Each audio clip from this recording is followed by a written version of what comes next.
Hi எல்லோரும் எப்படி இருக்கீங்க? நல்லா இருக்கீங்களா? நாங்கள் ரொம்பவே நல்லாயிருக்கோம். தைப்பூச திருநாள் நல்வாழ்த்துக்கள். கீழே எல்லாத்துக்குமே தைப்பூசம் எப்படி போச்சுன்னு சொல்லுங்கள். எல்லோரும் எங்கெங்கே போனீங்க வந்தீங்கன்னு சொல்லுங்கள். நாங்கள் இந்த கபிலர் மலை சைடு தான் இருக்கோம். கபிலர் மலை சைடில் நாங்கள் கபிலர் மலைக்கு தான் நாங்கள் போவோங்க. இந்த சைடு நாமக்கல்லில் இருக்கீங்க அப்படின்னா கபிலமலை அப்படிங்கிறது உங்களுக்கு எல்லாத்துக்குமே தெரிஞ்சிருக்கும். அந்த மலைக்கு தான் நாங்கள் போகுவோம்.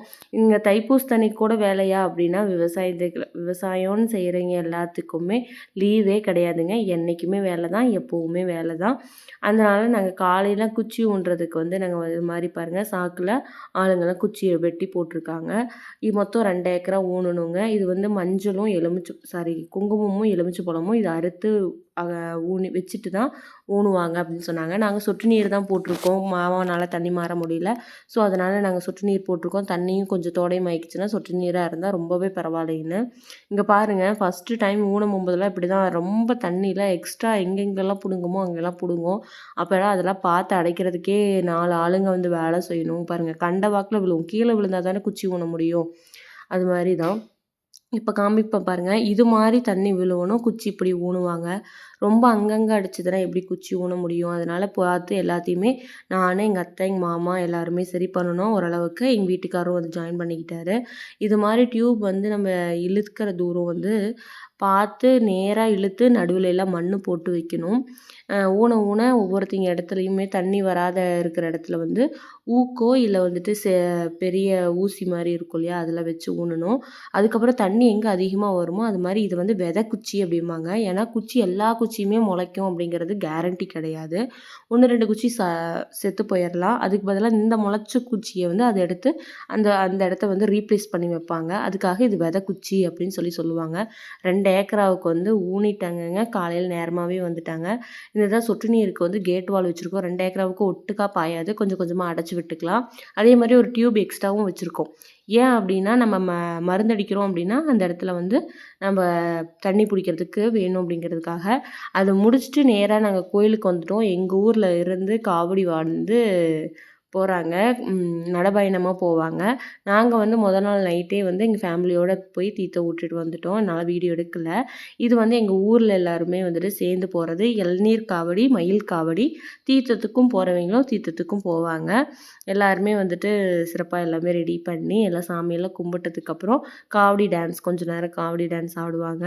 காவடி டான்ஸ் ஆடினதுக்கப்புறம் யார் பசங்க ஆடுறதோ எல்லாருமே ஆடுவாங்க. ஆனால் இந்த தடவை எங்களுக்கு கொஞ்சம் நல்லா இல்லை. ஏன்னா மோளம் தட்டுறவங்க கரெக்டாக அவங்களோட ஏற்ற மாதிரி ஸ்டெப்பு இல்லை அப்படின்னு சொல்லிட்டாங்க. அதனால் பசங்களாம் சீக்கிரமாக இன்ட்ரெஸ்டாக இல்லாமல் ஆடலை.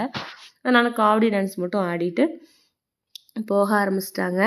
இது மாதிரி தான் ரோட்டில் ஃபுல்லாக தண்ணி ஊற்றிக்கிட்டே போவாங்க நடந்து போகிற வரைக்கும். ஏன்னா அவங்களுக்கு பகலில் தானே போகிறாங்க, அதனால் கால் நல்லா வெயில் சுடும் அப்படின்னு சொல்லிட்டு எல்லாம் போனதுக்கப்புறம் சிறப்பாகவே அமைஞ்சது. நாங்கள் இதை பார்த்துட்டு நாங்கள் மதியம் மையார் பூசைக்கு எங்கள் பெரிய மாமியார் வீட்டுக்கு போயிட்டோம். பெரிய மாமியார் வீட்டில் அவங்க தனியாக காவடி எடுத்துகிட்டு போயிட்டு மையார் பூசைக்கு விடுவாங்க. எங்கள் இதில் நாங்கள் ஒரு 11 மணிக்கு மேலே தான் இங்கேருந்து எங்கள் ஊர்லேருந்து கிளம்புனாங்க. 10 மணிக்கு ஆயிடுச்சு. அதுக்கப்புறம் தான் நாங்கள் ஒரு பசங்களை எவ்வளோ அழகாக ஜாலியாக ஆடுறாங்க. அதுக்கப்புறம் எங்கள் பெரிய மாமியார் வீட்டு அதுங்கெல்லாம் போயிட்டே வந்துட்டாங்க. அதுக்கப்புறம் நாங்கள் பெரிய மாமியார் வீட்டுக்கு போயிட்டோம். பாருங்கள் எப்படி நல்லா ஸ்டெப்லாம் போடுறாங்களே, எனக்குலாம் இதெல்லாம் ஆடுறது பிடிக்கும். பாருங்கள் எங்கள் பெரிய மாமியார் வீட்டுக்கு பண்ணுறாங்க. காளியாய் மாறி பிள்ளையார் ஒட்டுசாமி செல்லக்குமார சுவாமி அன்னமார் சுவாமி அண்ணனும் தம்பியும் மாமன் கூட்டம் கிடையாத கொண்டாடாத கட்டிய மாங்கல்யம் மாங்கல்யமாய் அந்த மீனாட்சி மாங்கல்யமாய் அந்த கபிலர் குழந்தை வடிவேலன் கோயில் வளர்ந்தமாய்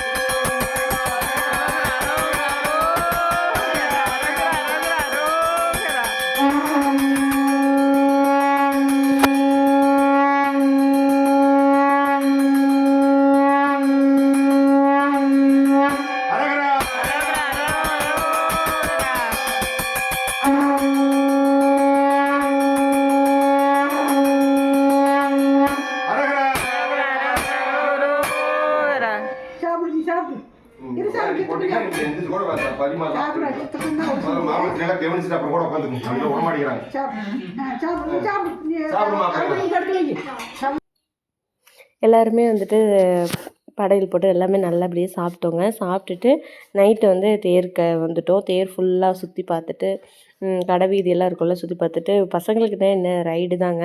ரைடுக்கு கூட்டிகிட்டு வந்துட்டோம். என் பையன் ஃபஸ்ட்டு இந்த ரைடை பார்த்தோன்னே நான் இதுலலாம் போவேன் அப்படின்னு சொன்னான். சரி ஓகே அப்படின்னு சொல்லிட்டு எல்லோரும் ஏற்றி விட்டோம். ஏற்றி விட்டுட்டு ஜாலியாக ரைடு போயிட்டு இருந்தாங்க. எல்லாருமே நாங்களும் ஒரு ரைடு போனோம். பட் எனக்கு அந்த கூட்டத்தில் எல்லாம் வந்துட்டு பெருசாக வீடியோ எடுக்கிறதுக்கு கொஞ்சம் ஷையாக இருந்ததுனால எடுக்கலைங்க. நான் கொஞ்சம் கொஞ்சம் பழகிக்கிறேன் எடுக்கிறதுக்கு.